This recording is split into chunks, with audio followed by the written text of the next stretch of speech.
नमस्कार जुई. आज आपण भारतातील सर्वात गूढ मंदिराबद्दल बोलणार आहोत, पद्मनाभ स्वामी मंदिर. अरे वा, या मंदिराची खजिन्याची गोष्ट तर खूपच प्रसिद्ध आहे. हे मंदिर केरळमधल्या तिरुवनंतपूरमध्ये आहे, नाही का? हो, आणि हे जगातील सर्वात श्रीमंत मंदिरांपैकी एक मानलं जातं. या मंदिरात 6 गुप्त कळ्या आहेत, A, B, C, D, E, F. त्यातलं कळा बी सर्वात रहस्यमय मानलं जातं. कळा बी इतकी खास का? लोक म्हणतात ती उघडणं अपशकुन मानलं जातं. आणि काही जण म्हणतात ती नागदेवतांनी संरक्षित आहे.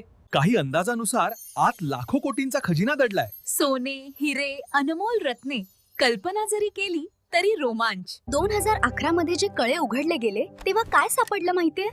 हजारो सोन्याच्या मूर्ती, रत्ने आणि शस्त्रसामग्री. म्हणतात की कळा बी उघडण्यासाठी विशेष मंत्र आणि विधी लागतात.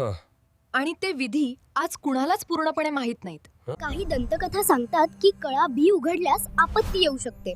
म्हणूनच ती दुनियेतली सर्वात धोकादायक कळ मानली जाते. काही तज्ञ म्हणतात तर हे फक्त प्राचीन सुरक्षा पद्धती आहेत. म्हणजे रहस्य प्लस सुरक्षा आटरी, दोनही गोष्टींचा संगम. स्थानिक लोकांचा विश्वास आहे की कळा बी उघडू नये, कारण ती भगवान पद्मनाभांसाठी पवित्र मानली जाते. मग आत नक्की काय असेल? हीच तर या मंदिराची खरी जादू. रहस्य अजूनही उलगडलेलं नाही. आता मंदिरात Z+ सुरक्षा आहे. आणि खजिन्याची नोंद करण्यासाठी आधुनिक तंत्रज्ञान वापरलं जातं. जगभरचे इतिहासकार अजूनही या मंदिराचा अभ्यास करतात. कारण असा खजिना आणि रहस्य जगात क्वचितच सापडतं. अर्जुन, तुला वाटतं का कळा बी कधी उघडली जाईल? माझ्या मते रहस्य कायम राहिलेलं कधी कधी चांगलं असतं. खूप छान चर्चा झाली जुई.